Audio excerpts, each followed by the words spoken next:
मुख्तार अंसारी की मौत के मामले में इस वक्त की बड़ी खबर आ रही है। सपा के पूर्व सांसद धर्मेंद्र यादव ने इस मामले में बड़ा सवाल उठाया है।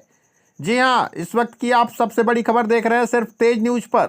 समाजवादी पार्टी के पूर्व सांसद धर्मेंद्र यादव ने बड़ा सवाल उठाते हुए मुख्तार अंसारी की मौत पर कई तरह के सवालिया निशान खड़ा किया है।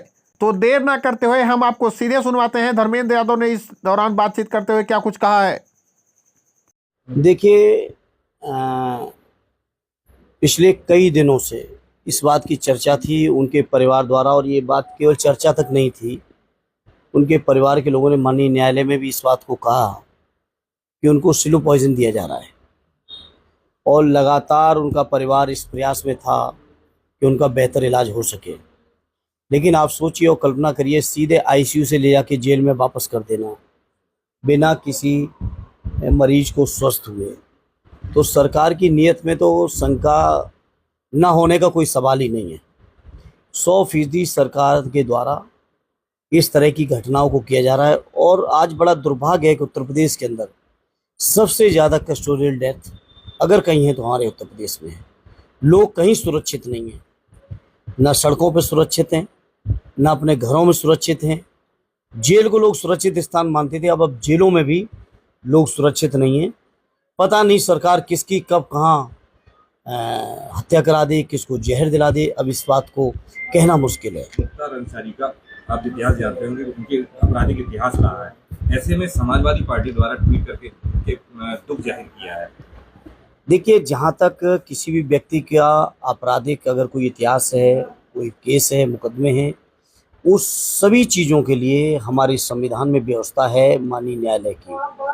और माननीय न्यायालय का फैसला देश के सरकार के लिए, देश के हर नागरिक के लिए स्वीकार है और स्वीकार हुआ है। लेकिन किसी भी सरकार को यह हक और अधिकार नहीं है कि किसी व्यक्ति की जान ले सके। भाई, अगर दोषी हैं तो कानून में प्रावधान है उन दोषों के। दुनिया में जितने तरीके के अपराध हैं, हर अपराध का सजा कानून में उसके प्रावधान है। न्यायिक प्रक्रिया है, उस प्रक्रिया से गुजरना चाहिए था कि सरकार ही लगी अकेले किसी की भी हत्या करा देगी, किसी को भी जहर दे देगी, किसी को भी कहीं भी मरवा देगी। क्या ये काम सरकार का है? सरकार का काम है हर व्यक्ति की सुरक्षा करना और न्यायालय के फैसले का पालन करना। परिवार कह रहा है कि इसमें अंसारी जी की मौत पे षड्यंत्र रचा गया, उनको स्लो पॉइजन दिया जा रहा है। समाजवादी पार्टी क्या ऐसी संभावना जताती, क्या ऐसा भी हो रहा है कस्टोडियल में? देखिए, कुछ भी हो सकता है। सरकार क्या करेगी इस बात का, अब आप किसी भी बात को ये ना मानिए कि सरकार ये नहीं कर सकती है। क्या कस्टोडियल रहते हुए, कस्टडी में रहते हुए हत्याएं नहीं हुई इसी प्रदेश के अंदर? क्या जेल के अंदर हत्याएं नहीं हुई इसी प्रदेश के अंदर? और ये जो कोई नई घटना नहीं है, उनको जो बीमार थे या नहीं थे या क्या था, ये तो जांच का विषय है। लेकिन पिछले कई दिनों से क्या ये बात बाहर नहीं आ रही थी? उनकी एक चिट्ठी भी पुरानी वायरल हो रही है। उन्होंने आशंका जताई थी कि उनकी मौत हो सकती है और इसमें कुछ लोग बिल्कुल। और अगर कोई बात ना होती, कोई जानकारी पुख्ता ना होती, तो इस तरह की चीजें मैं नहीं समझता कोई जेल में रह के इन बातों को स्टंट करेगा अपने जीवन को लेकर। लोकसभा चुनाव नजदीक है और ऐसे में मुख्तार अंसारी का खबर और धारा 144 कैसे देखते? देखिए, लोकसभा चुनाव तो ठीक है अपने स्थान पे, लेकिन ये जो घटनाएं हो रही है, घटनाएं बहुत दुर्भाग्यपूर्ण हैं। हमारे राष्ट्रीय अध्यक्ष जी लगातार इस तरह की घटनाओं के लेकर चिंतित हैं और लगातार सरकार से कह रहे हैं। और आज भी उन्होंने यही कहा कि सरकार की पहली जिम्मेदारी हर व्यक्ति की सुरक्षा है। और उत्तर प्रदेश की सरकार इस मामले में पूरी तरह से फेल है। उत्तर प्रदेश की सरकार जनता का विश्वास खो चुकी है।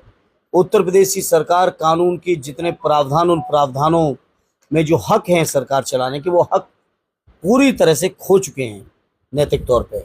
लेकिन उत्तर प्रदेश की चूंकि सरकार ही अनैतिक है, नैतिक तो है नहीं, और नैतिकता से उनका दूर दूर तक कोई वास्ता नहीं है, इसलिए वो बेशर्मी हो रही है। भैया, लगातार सीटों को लेकर मंथन किया जा रहा है। कहीं किसी की टिकट कट रही है तो कहीं किसी को समाजवादी पार्टी दे रही है। कई सीटें ऐसी हैं जहाँ तक अभी प्रत्याशी घोषित नहीं हो पाए हैं। क्या इस तरह? देखिए, काफ़ी सीटों पे हो चुके हैं, कुछ सीटें बाकी ज़रूर हैं। उनके 6वें 7वें चरण की सीटें हैं। राष्ट्रीय अध्यक्ष जी सभी लोगों से राय मशवरा करके वो बेहतर फैसला लेंगे। हमारी पार्टी डेमोक्रेटिक पार्टी है, जहाँ हर नेता की, हर कार्यकर्ता की, लोगों की भावनाओं का पूरा ख्याल और सम्मान आदरणीय अखिलेश यादव भी रख रहे हैं। तो स्वाभाविक इस प्रक्रिया में समय लगेगा, और अभी चुनाव में भी जिन इलाकों की सीटें अभी फाइनल नहीं, वहाँ समय है। सूत्रों से खबर आ रही है कि मैनपुरी से भारतीय जनता पार्टी अपर्णा यादव को चुनाव लड़ा सकती है। तो मैत्री का चुनाव बहुवर्चस्व बहु को देखने को मिल सकता है। देखिए, मुझे नहीं पता आपके कौन सूत्र हैं, क्या सूत्र हैं, और मुझे तो नहीं लगता कि ऐसा होगा। लेकिन मैंने कल भी कहा था मैनपुरी की मीडिया के बीच, जो कोई भी भारतीय जनता पार्टी के उम्मीदवार के तौर पे आए मैनपुरी लोकसभा के अंदर लड़ने, वो ये मान के आए कि उसको कम से कम 3 लाख वोटों से हारना है। उससे ज़्यादा हो सकता है, उससे कम नहीं होगा। कम से कम वर्ड शब्द इस्तेमाल कर रहा हूँ।